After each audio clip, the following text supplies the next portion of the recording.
PHL17 presents In Focus, a look at the issues affecting the Philadelphia region.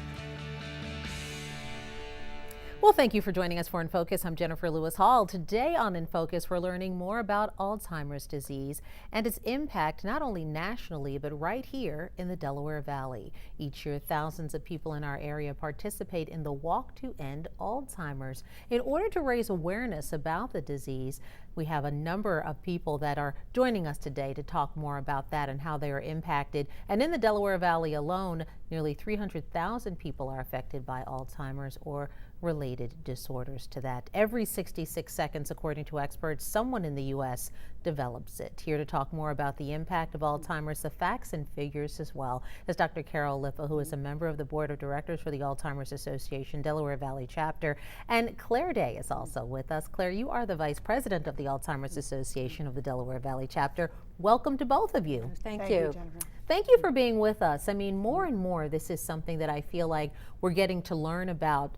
Similarly, not necessarily in the type of disease, but I think about Alzheimer's and I think about autism and how the numbers continue to rise. But I think it's as we learn more about it, as we explore, as research and development comes on the scene. And I think about the two because the numbers are staggering when we look at both. And it seems to me over the years, those numbers continue to climb. Let's talk about Alzheimer's in light of that. Okay. Well, it is a huge public health problem. You know, it's projected to be $1 trillion health problem by 2050 if we don't find interventions. And there are about 5 million Americans at this point who suffer from Alzheimer's disease. So it is an enormous problem. Now, some of the sense that it's becoming increasingly prevalent relates to the aging baby boomers. You know, the good side of that is that people are living longer because we have better treatments for cancer, diabetes, high blood pressure, and a lot of the other things people used to die from. So people are living longer. Plus we have the baby boomers coming into age of risk right now. So between the two, there's a lot. Plus there's more that we can do about the disease. We understand the biology of the disease a lot more now, and there are things you can do about it, so people want to get out and get some help. Well, I think too that there's not many folks that you talk to now who maybe before it was like, well, what is that? That's a person's disease that perhaps is older, someone is going to be affected. I think if that's correct in saying it was kind of, you know, that was the thought process. But that face is changing. That knowledge that we're attaining is changing. Can you tell us a little bit more about that, Claire? Absolutely. I think it's one of the biggest misconceptions is that this is normal aging and that it only affects people who are older. And in reality, anyone who has a brain is at risk of developing Alzheimer's disease. While age is the biggest risk factor, as Dr. Lippa talked about, we also know there are more and more people who have what we call younger onset. Those are people under the age of 65. So it really is changing the face of those who have Alzheimer's disease and helping us to also raise awareness about the fact that this is a problem that's going to impact every family at one stage or another if we cannot find an effective treatment or cure. Let's talk a little bit about that and talk about, if you can in layman's terms, what is Alzheimer's versus dementia and related disorders? Oh, sure. That's a great question. A lot of people ask me that. Dementia is just the overall sort of the umbrella term for a person who was normal and then they lost thinking abilities, thinking and memory. Of people with dementia, Alzheimer's is the most common subtype, but there are other conditions. You can have vitamin deficiencies, you can have medical problems, and you can have these related cousin conditions to Alzheimer's disease. So, you know, dementia patients have memory loss, they don't function normally, but that includes all the different causes of dementia. So if you establish that a patient or an individual has dementia, your next question is, what is the subtype, and then what can I do? We're going to look also at some more facts as we're talking throughout the show, and we hope folks will stay with us the whole show through because this is such important information, and we talked about those numbers and how it is impacting so many folks. Now it talks about the nation's 6th leading cause of death and the only one that can't be cured, prevented, or slowed. And again, that number, about 5.4 million people in the U.S., 200,000 Americans with Alzheimer's. This is really also, I think, pretty shocking too, are younger than 65. And let's talk about this. Some even as young as 30. Yes. Yes, I've had patients in their 30s with Alzheimer's disease. Your stereotype is an elderly, frail person who can't remember a thing, but in reality, they're all faces, all ages, all backgrounds, all educational levels. Really, no one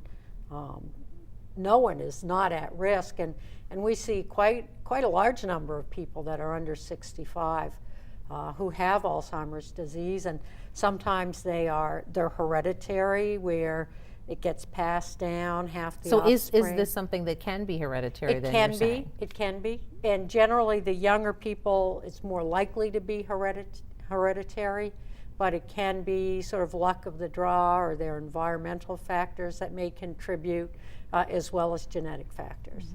And when someone says, you know, when they're that young, 30, 40, 50, and 60, to me is very young and still vital, of course. What manifests itself first? We're going to talk more about the details of the warning signs, but some of the patients that you saw that did come to you at that age, was it something that they knew in particular pointed in that direction, or something they never thought could have been that initially? One patient that stands out was a 38-year-old, kind of a soccer mom, if you will. She liked to dance. She's a beautiful woman. She had children in high school, so a very young, vibrant woman. She could have been from the main line. She could have, just a very vigorous mom with teenagers. And she came in and she said, gee, Dr. Lippa, I think I had the same thing my mom had, and she said, I read a book and I can't retain it like I used to. It's memory. And she said that was, my mom's first symptom. And that's how these patients present, whether they're younger onset or early. It's usually they remember where they went to high school, where the town of birth is. It's the new things. It's forming new memories that they struggle with, and most of the early symptoms relate to that. Well, we know there are a number of walks, particularly those happening now, starting on the weekend, continuing, we should say, this weekend and throughout, and of course the big walk that will take place that you all have in Philadelphia. We have a couple of pictures there with one of the walks to end Alzheimer's, and just a reminder of folks to if they can, to get out there and get involved. We're going to be talking throughout this show about the facts, the figures, but more importantly than that, the people that make that day happen across the country and right here in the Delaware Valley, and get out there and really champion this cause and bring awareness to it. And it's so important, as you said, something that I thought was so poignant. You said that anyone who has a brain is at risk of Alzheimer's. So do we exactly know what causes it, or all of that research and development is still happening? We know a lot about it. We know that there are changes in the brain probably a decade before anyone has any symptoms, and we're understanding how that happens, and what the process is from that point on. So the good part about that is we can use that knowledge, understanding what goes wrong in the brain years before someone has symptoms. That's a great opportunity to treat. I mean, we have billions, literally billions of thinking cells in our brain, and they all have connections. And once they die, when you have really established Alzheimer's, it's hard to turn that around. But to clear out the things that are wrong, the proteins, the abnormal problems in the brain before there are symptoms, that's a world where we can prevent Alzheimer's or delay on Alzheimer's, really have a meaningful impact on the disease. We're going to talk more about that. I think that's that's big news, and also possible experimental drugs that are actually being tried right now. So ahead on In Focus on PHL17, the warning signs of Alzheimer's, and a helpline and resources for you. All that straight ahead on In Focus. Stay with us.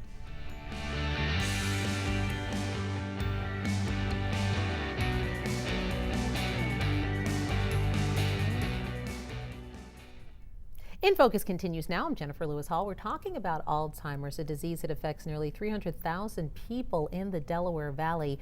Every 66 seconds, someone in the United States develops the disease. Back now with me is Dr. Carol Lippa, who is a member of the Board of Directors for the Alzheimer's Association, Delaware Valley Chapter, and Claire Day, VP of the Alzheimer's Association as well. Many people talking about this, new developments, and someone where perhaps when, I know certainly when I was a child, you didn't always hear the disease by name, and certainly, people would say, well, an older person may lose their memory, but not so. You're saying this is a disease that strikes as early as 30, you told us a minute ago, and a significant number of people, 65 and younger. 65, about 200,000 in the United States, 65 and under now.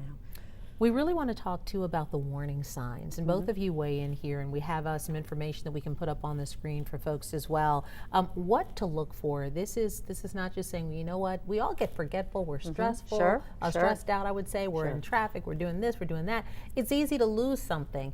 These are some of the signs you say we should look for and consider talking to a professional. I would say right away, you're saying. The first one there is memory loss that disrupts daily life. And then it goes on to challenges, planning or solving problems.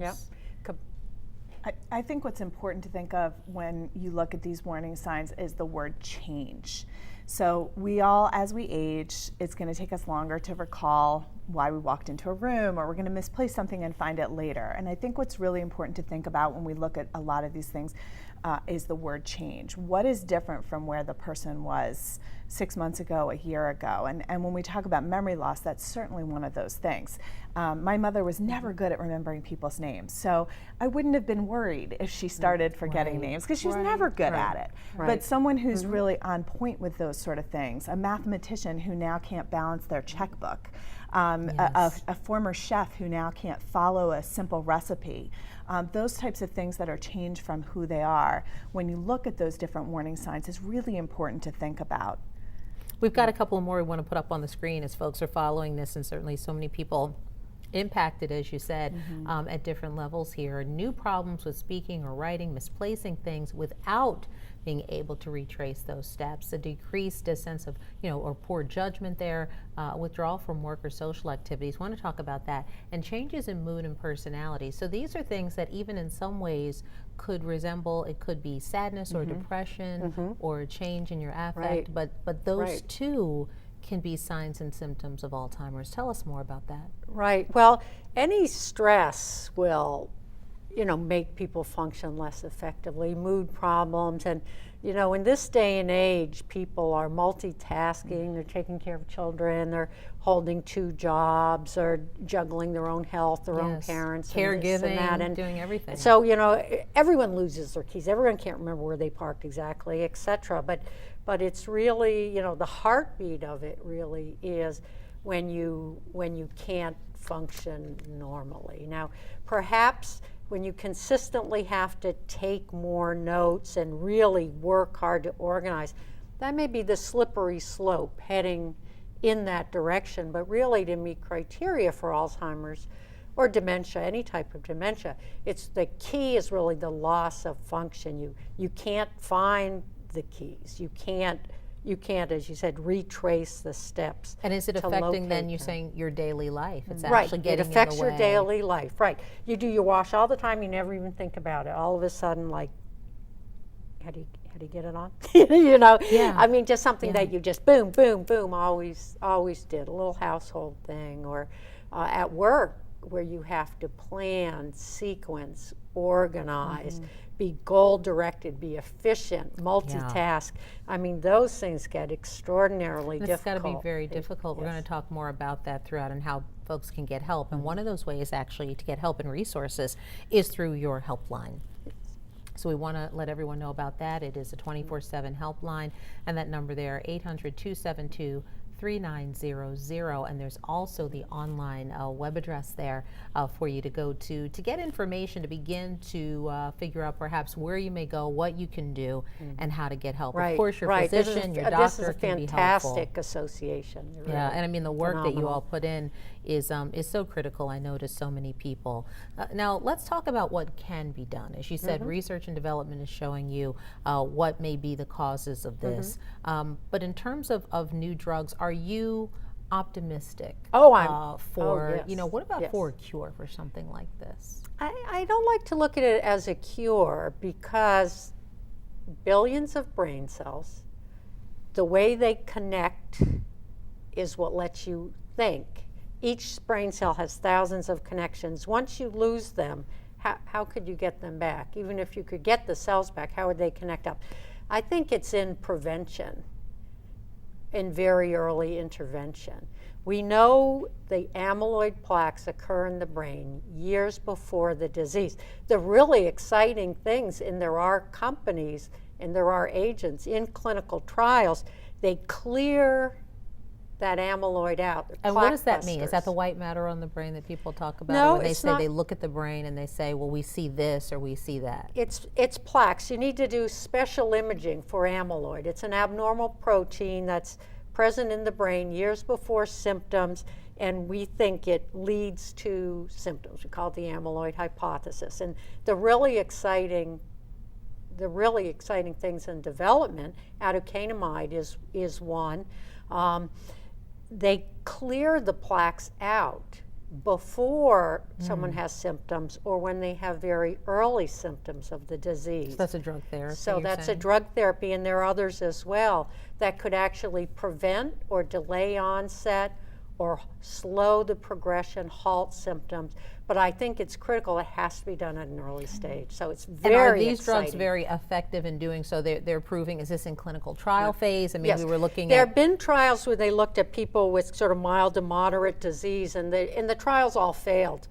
But when they subdivided the data, those with very early symptoms often seem to benefit. So what we're doing now is we're looking at these agents to prevent the disease in people with absolutely no problem, but have amyloid in the brain, and in people with the very earliest disease. And I think that's where our hope is, and I think we're going to cross the finish line here within a few years. We recently heard about even reports about an experimental drug that it said shattered and removed toxic plaque. Yes. And that was one of the Yes. most recent that folks were getting very interested and excited about, talking about this drug. And it was for a year, I guess, infusions of this drug cleared the brain of those deposits. Can you talk a little bit about that? A lot of excitement surrounded that, certainly. Right, I think that's you're probably the Biogen product, the aducanumide.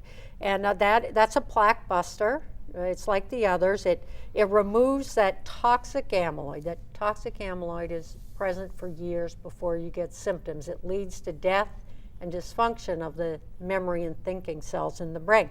This compound clears the brain of that substance, and we think and hope that it will be effective in preventing the symptoms of Alzheimer's So to disease. get that to market, though, requires... Right. Yes, the studies are ongoing now with patients that have the earliest symptoms of Alzheimer's disease. Showing It's success, very showing exciting. signs of Too success. early to tell, but it's very exciting. It's very hopeful. Very hopeful. Thank you, Doctor. On that note, up next, being diagnosed with Alzheimer's disease, our next guest sharing his personal story. And a walk to end Alzheimer's will tell you how you can get involved. Stay with us.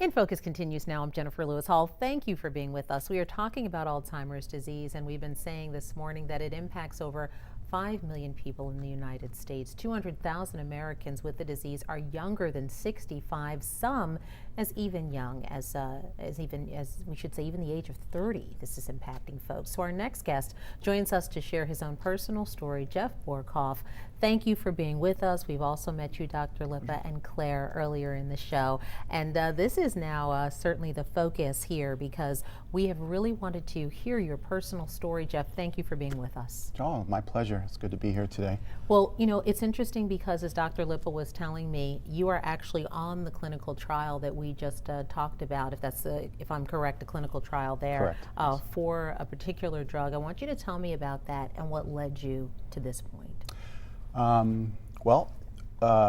getting on the clinical trial was a little bit of a serendipity. I actually was out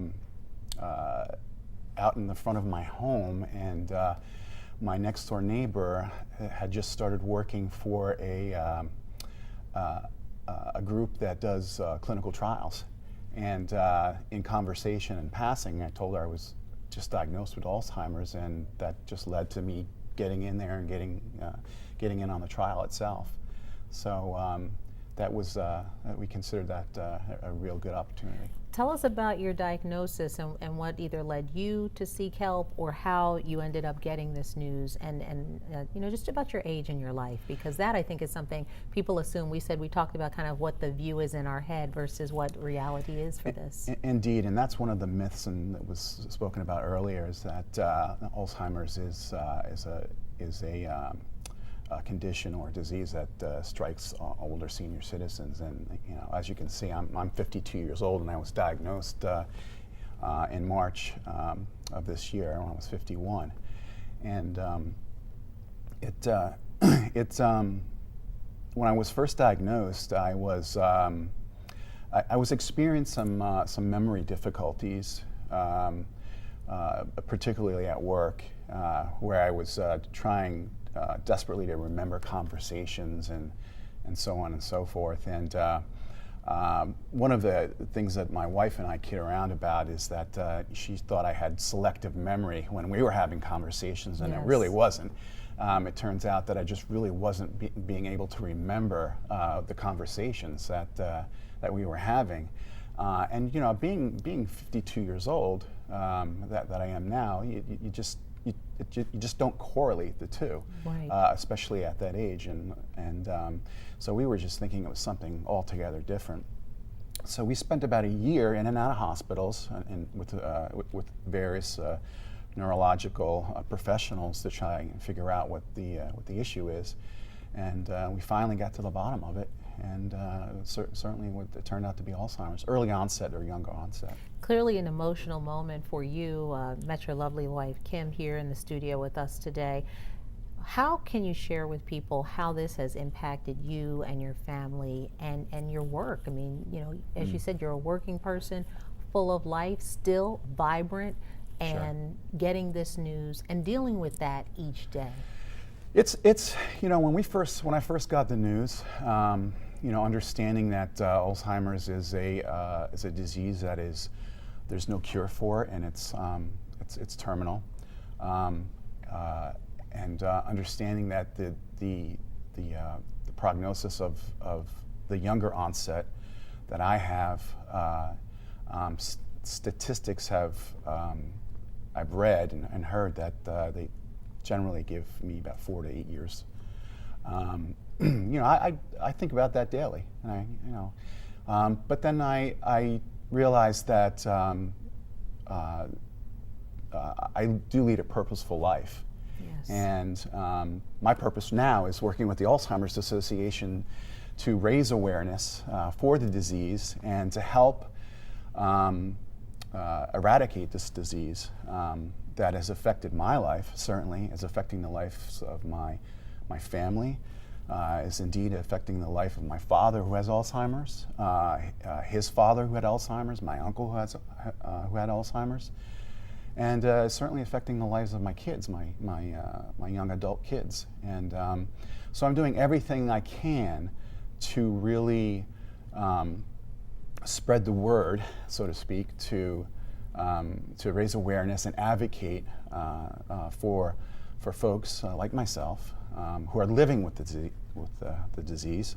And I say that, living with it, because I'm still here. Well, you sure are, and that's why we wanted to thank you so much for being here, because folks at home, myself and others, all of us who are in our communities and impacted in our personal lives, want folks to know they can get out and do something. Yes. We've got some information on walks that people can take part in, and certainly there's the one that's coming up on Saturday. After that, there'll be one in Atlantic City that people can get involved in. And then they just go on. You're talking about Bethlehem, Pennsylvania. Also, Citizens Bank Park. That's a biggie. 2, and we love each of those communities as well. But Saturday in November on the 12th, that's a big one for you. It is. It's the #1 walk in the country on both the number of people that attend and the dollars raised. The Philadelphia Walk is the #1 walk. And it's Jeff's voice. It's the voice of those hundreds of thousands of people across the nation that come out to our walks. They're our largest, fundraising event, but they're also our largest advocacy event. And that's where we raise awareness, that's where we make change that gets the funding, that helps the clinical trials that Jeff's participating in, that others are participating in across the nation. And we're in a really exciting time in Alzheimer's research right now. We've got to keep that momentum, and advocacy is the way we do that. In order to raise those funds, I know you want folks to come out and say, how are those dollars translated into research, into working dollars, so that Jeff and others can be helped? How, with the Alzheimer's Association funding, the money goes to fund, a lot of it goes to young investigators with a better idea, a different approach, a new way of looking at it, trying to build a better mousetrap, if you will. So they have different types of funding, but it's all directly, there aren't huge administrative nets or plush dinners. It goes right into the work. We want to get that phone number in one more time, because that's important. Absolutely. 800-272-3900, and that is our lifeline. That connects you to everything we do. Claire, Dr. Lippa, Jeff, and to you and your wonderful family. Thanks so much. Thank you for being here. Thank you. We're hoping for all the best on this walk and research to help this effort. That'll do it for us here. I'm Jennifer Lewis Hall. Please join me again on Monday morning starting at 5 a.m. for PHL17 Morning News. Thank you for being with us, folks.